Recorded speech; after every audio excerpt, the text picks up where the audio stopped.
Good morning, good afternoon, or good evening, wherever you are in the world. I hope you're very well. You're listening to Autistic Voices on UK Health Radio. I'm Evalynne Charmer. I'm a paediatric therapist and I'm the director of EdElf Child Therapy Limited and its sister training company for therapists, the Child Hypnotherapy Institute. And I've recently been diagnosed autistic myself. So I'm very inspired to bring you a diverse and rich range of autistic voices from the community. People who are diagnosed, people who are not diagnosed, people who work alongside and collaborate with autistic families or autistic adults, people who identify as neurodivergent. Please come and join the conversation. I'd love to hear from you. You can email me at Evalynne, that's EVALYNNE, at childhypnotherapyinstitute.com or contact me via the show. Thank you for joining me with Autistic Voices on UK Health Radio. UK Health Radio, the station that makes you feel good.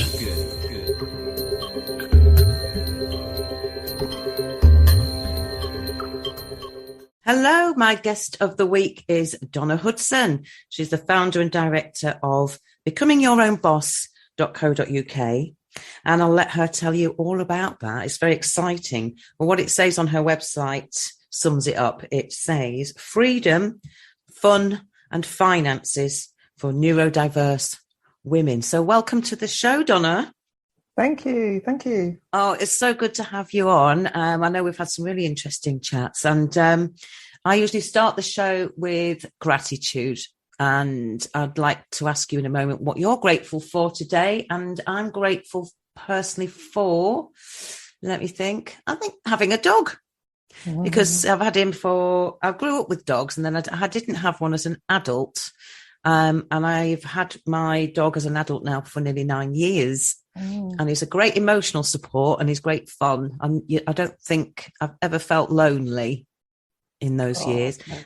And also it gets me out doing some of the things I love, like walking and getting out in the countryside.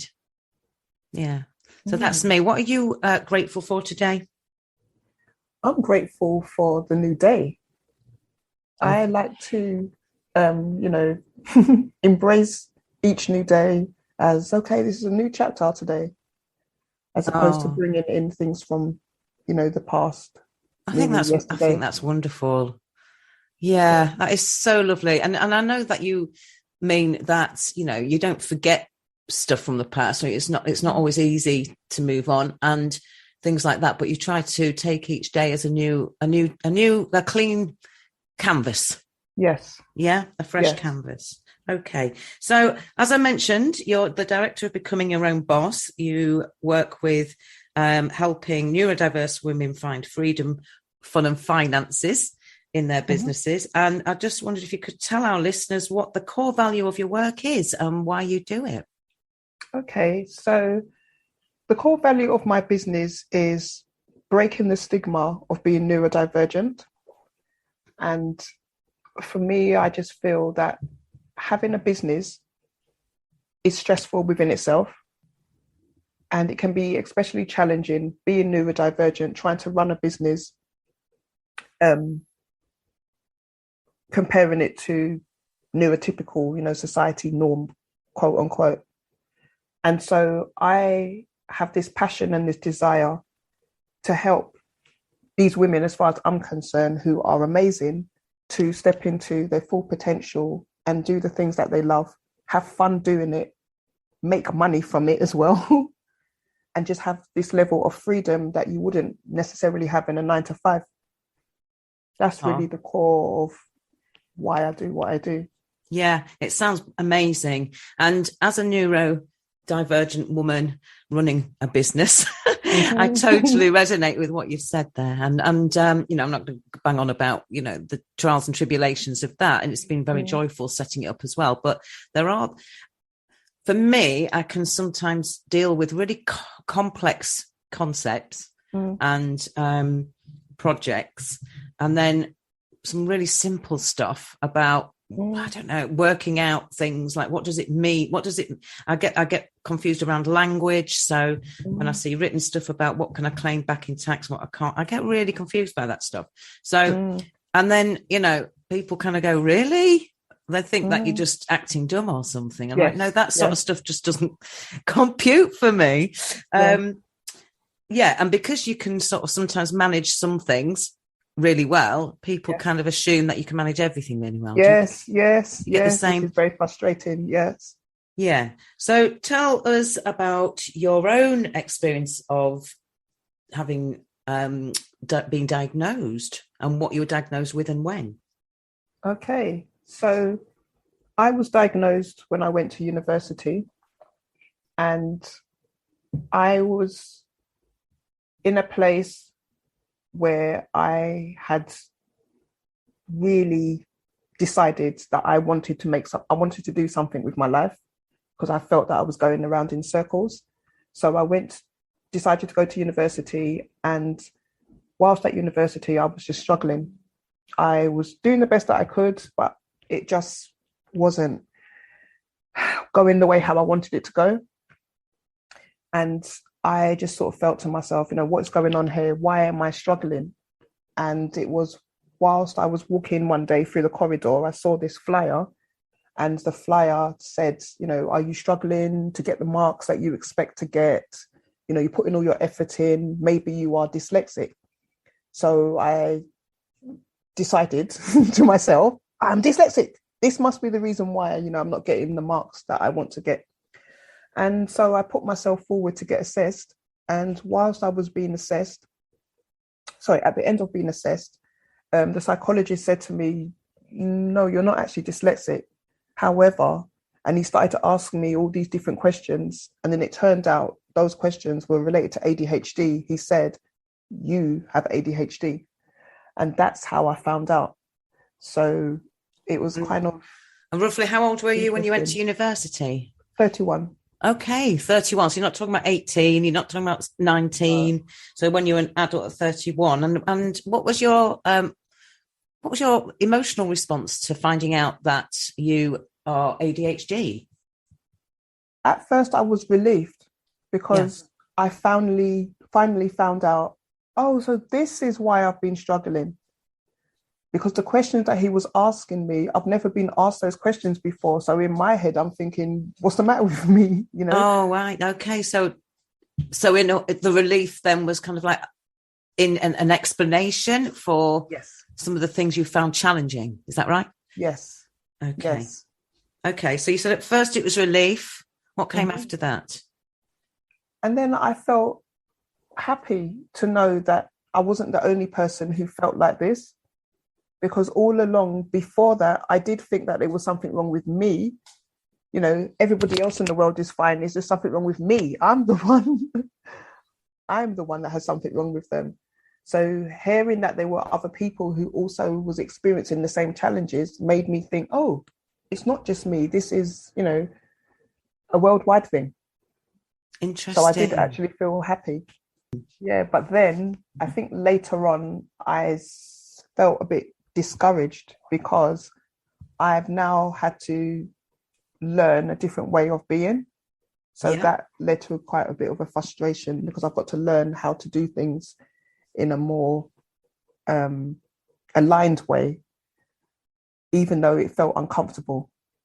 Aligned with the way that would work best for me. So for example, at university, I got a personal tutor based on the assessment that I had done.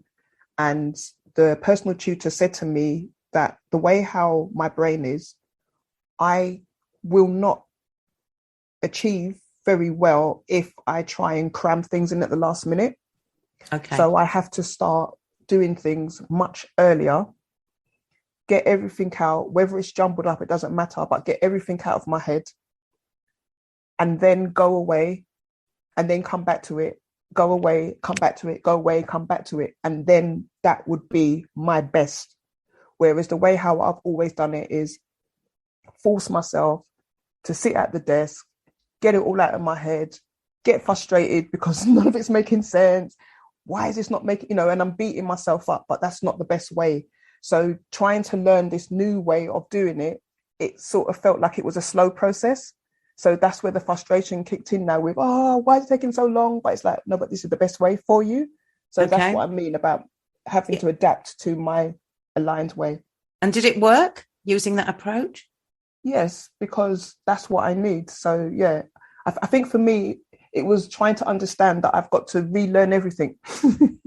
Yeah, it's interesting, isn't it? Like when I spoke to the UK Health Radio people about producing this show, which I think is really important to get out, I got, very little experience of using software and things like that. And I said to them, I'm going to need a 2-month running before I launch, because it will take me. And exactly what you said, I had to get it all out, look at it all. It's like getting everything out, isn't it, on the table? But I had to look at all the software, and I had to look at how it works and how to put it all together. And I had a bit of training. Obviously, you do it all from home. And it took me ages to sort of get all of those pieces formulated in my head in a coherent way. And I said, just, that's how my brain works. But I promise you, once I've got it, I'll be able to do it. And then I'll always remember it. That's exactly it. That is exactly it. I totally get that. Once you understand, you're flying. But it's just trying to understand it first. It's putting the pieces together, isn't it? It's like a big, massive jigsaw every time. Yes. You said earlier that you felt like there was something wrong with you up until you were 31, and this discovery happened. So what was school like for you? School for me was, education wise, I didn't like it, but school for me was fun because I used it as a way of escaping my struggles. So I was the class clown and doing all of these things, to not do my work, not realizing why I was doing it. But for me, it was fun in that retrospect. But in terms of going to the class, sitting down and doing my work, it was terrible. It was really awful, but not in all classes. So if the teacher was engaging and made the subject interesting, and there was loads of, variety in the class, I was okay. If another teacher was boring, quote unquote, because ADHD is either boring or you find it interesting. So if I found it boring, then that would be the class that I would be disruptive in. So, but this time now, I didn't know I had ADHD. So that's how I was coping in the classes. I was either behaving or misbehaving, either way. And I didn't sit I did sit the exams, but I didn't actually do them. And looking back now, it was because I was so overwhelmed. I didn't have a proper structure in regards to how to do the exams. And because I am also very sensitive to noise, so this is the part of the ASD that I have, very, hypersensitive to people clicking pens or movement, etc. I just couldn't concentrate. So exams I found very stressful, and I basically, because of it, left school without any qualifications. Certainly, I'm probably a lot older than you, I don't know. But in my childhood, it wasn't even a word that existed. Neither was pizza, actually. So, or the internet. So it's kind of, it's emerged, I guess, as I've grown up. I don't know. But saying that, when I think from nursery, so when I went to nursery, they did actually say to my mum that they felt that there was something not quite right. Yeah.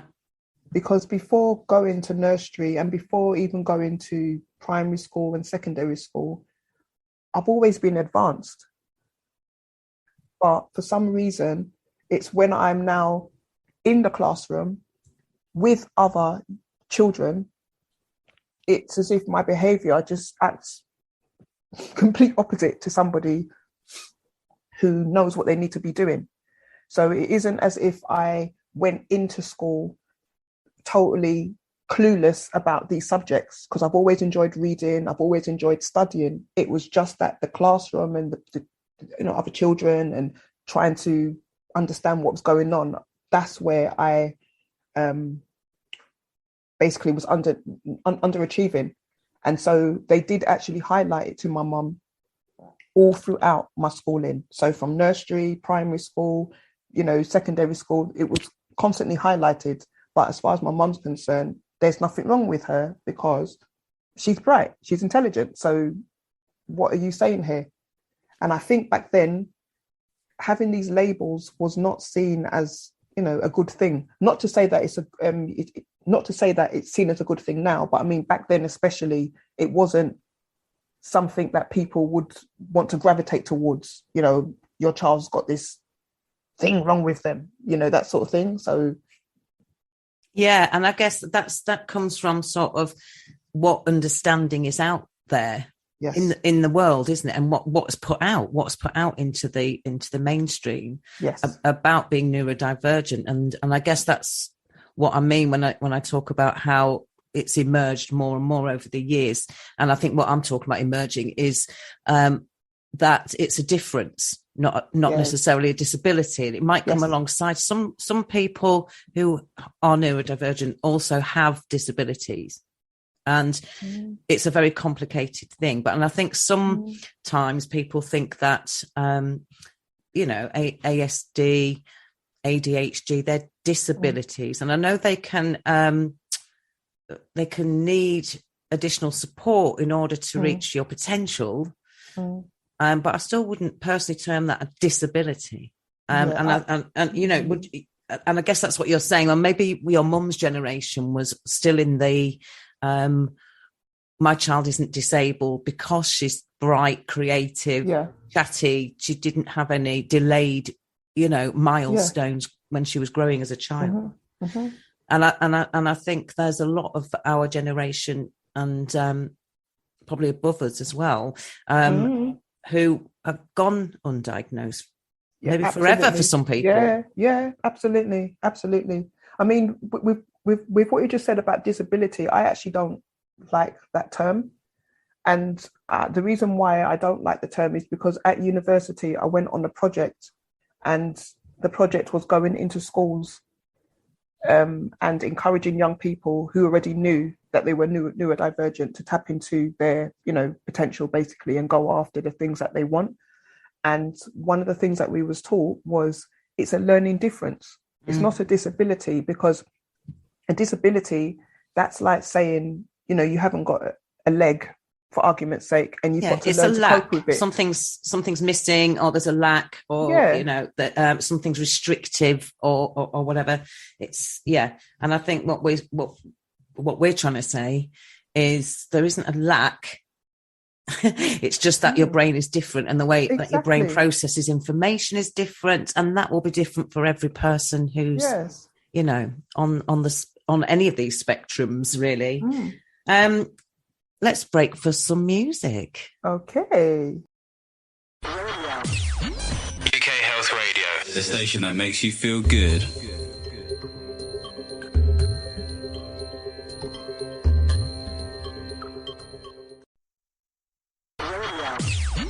UK Health Radio, the station that makes you feel good.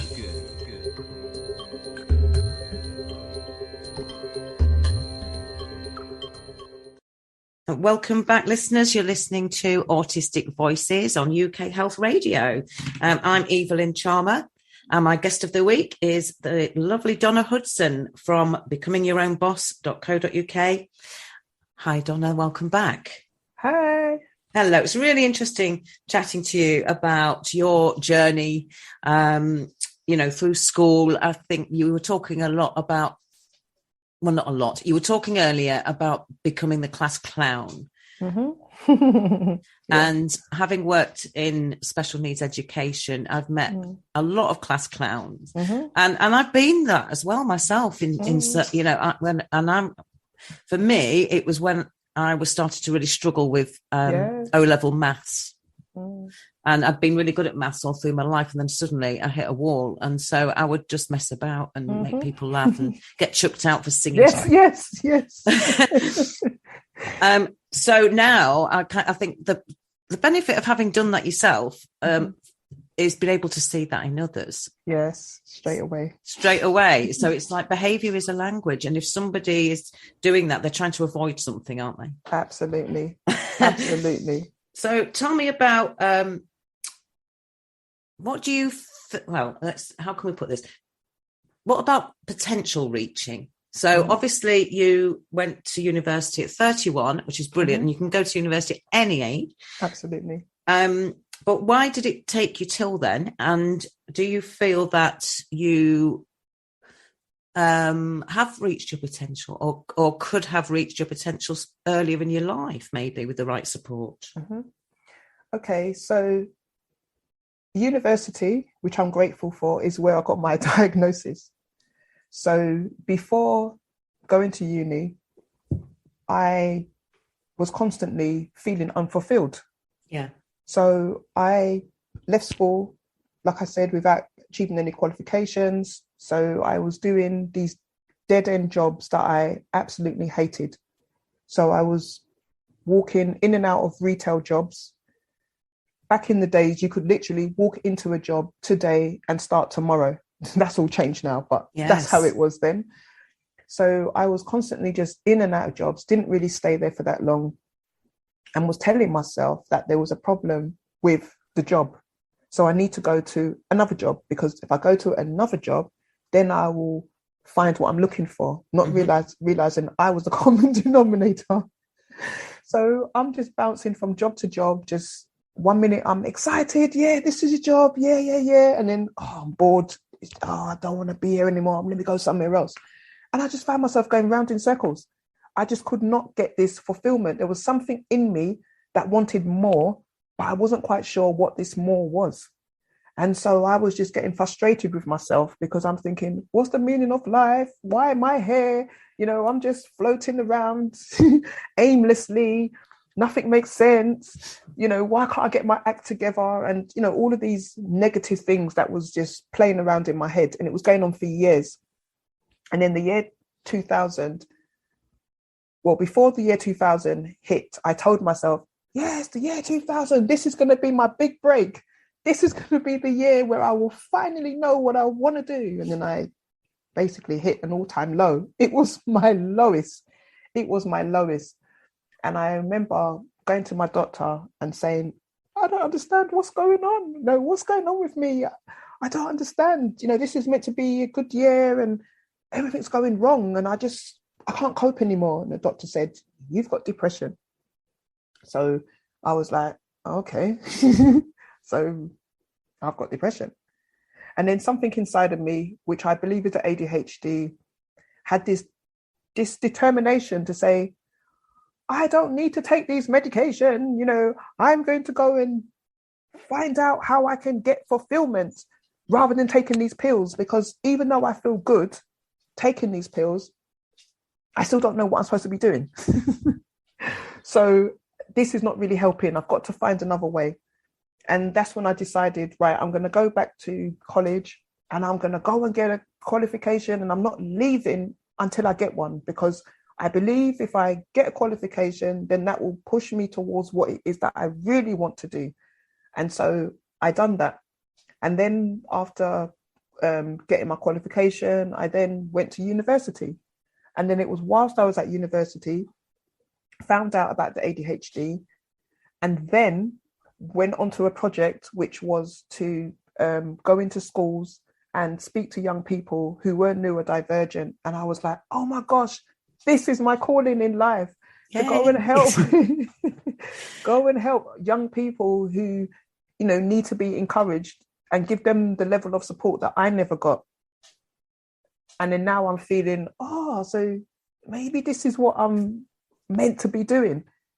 And then when I left university, I got a job working in a college, inspiring and encouraging these young people who were on the verge of being kicked out. And it was all linked with, being neurodivergent. Some diagnosed, some wasn't. And I thoroughly enjoyed it. And then whilst there, I heard this little small, still voice say to me, you need to have your own business.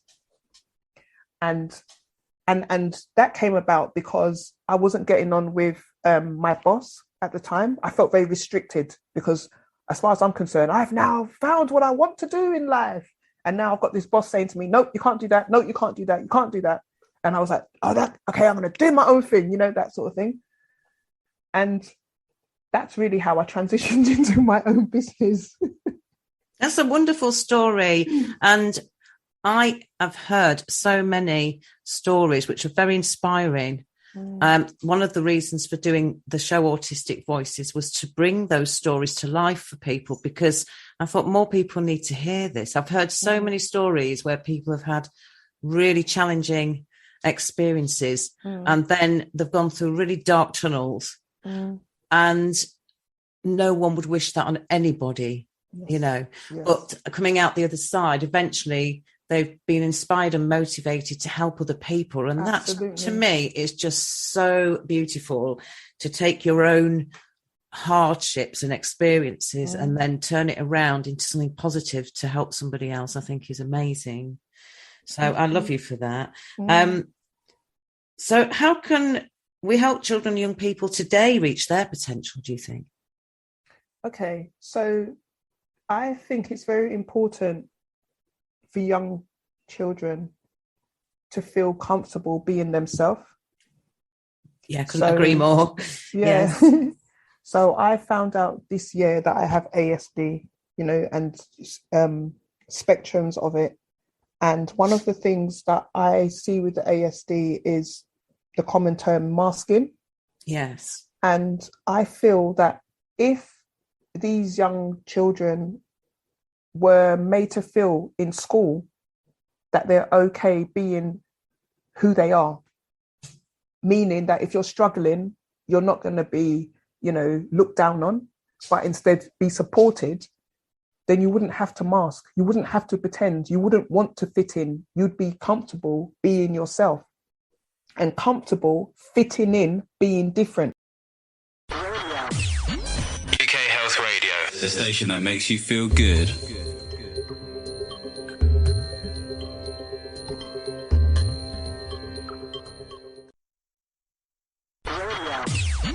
UK Health Radio, the station that makes you feel good.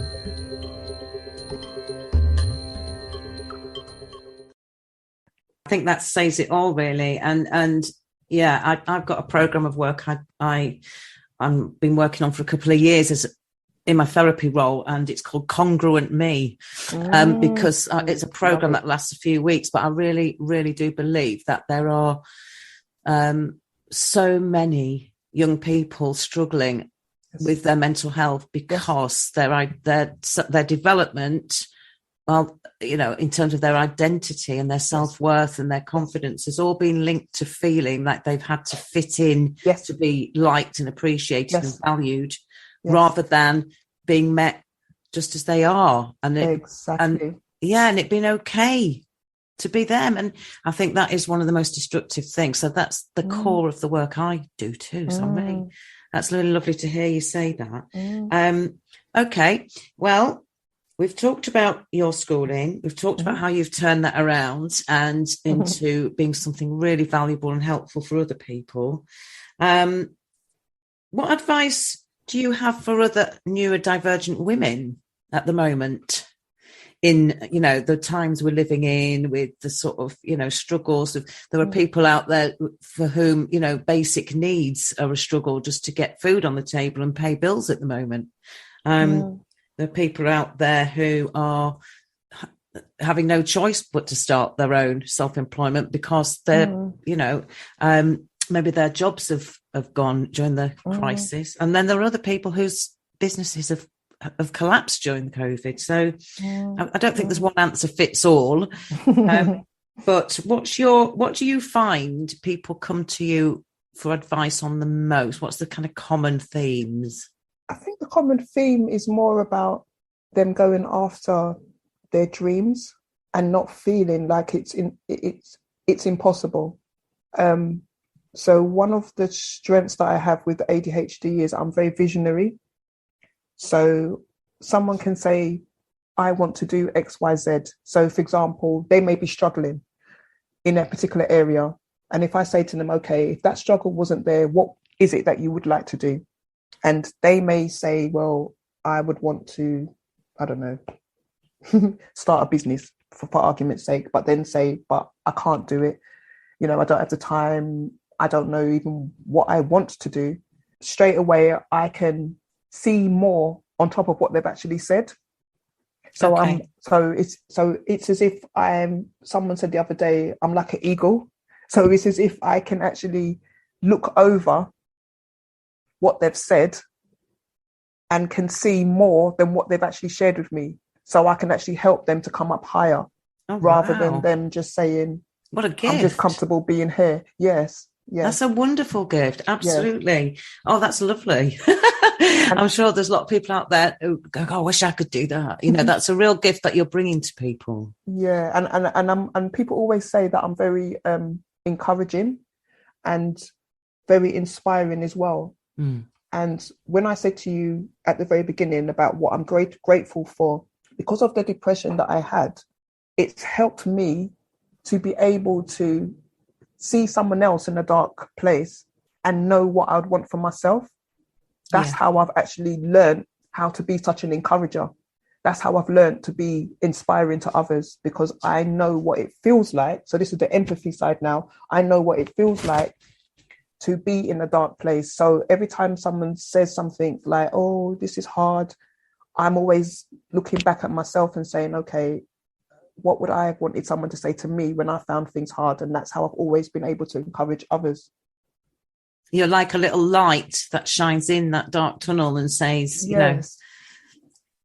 you know, here we are. Yeah. And I think that's absolutely lovely way to end the show, really. But before we do, just one last question, if I may. Mm-hmm. How do we tackle the stigma about difference? I mean, you know, it's a massive question. I'm not expecting me and you to solve the whole thing between us right now. But what's your thoughts on that? Well, it's funny you asked that question, because I'm on a mission to break the stigma. Me too. Yeah, I'm on a mission, and my way of wanting to break it is to have this movement that being different isn't wrong, and allowing people to accept. So not just society, but individuals accept being different is actually something to be proud of. Because I use this analogy because I saw it one time on a Facebook post where it said, you've got different types of phones. So you've got, you know, the Android, the iPhone, and all these different makes as well. But they're all different, but they all still do the same thing. Yeah, it's a good analogy, actually. And yes, obviously some people may have a preference in terms of the phone that they gravitate towards, but this is not talking about preference. This is talking about the functionality of a phone, which is to communicate on. And as long as you are performing to the way how you've been made, then there's nothing right or wrong. I think that's where we end. Donna, I don't think we could say any more than that. That's wonderful. So thank you so much for coming on the show. You've been listening to Donna Hudson, the founder and director of becomingyourownboss.co.uk. Freedom, fun and finances for neurodiverse women. And people can contact you through that website. Absolutely. Or they can come to me through the show. Mm-hmm. And if anybody wants to come on the show and talk about anything that Donna's talked about today or raised, then please get in touch with us. We'd love to hear from you. Thank you very much. From Evalynne and Autistic Voices on UK Health Radio. Thank you for listening. I'm Evalynne Charmer. This is Autistic Voices on UK Health Radio. And special thanks to our guest of the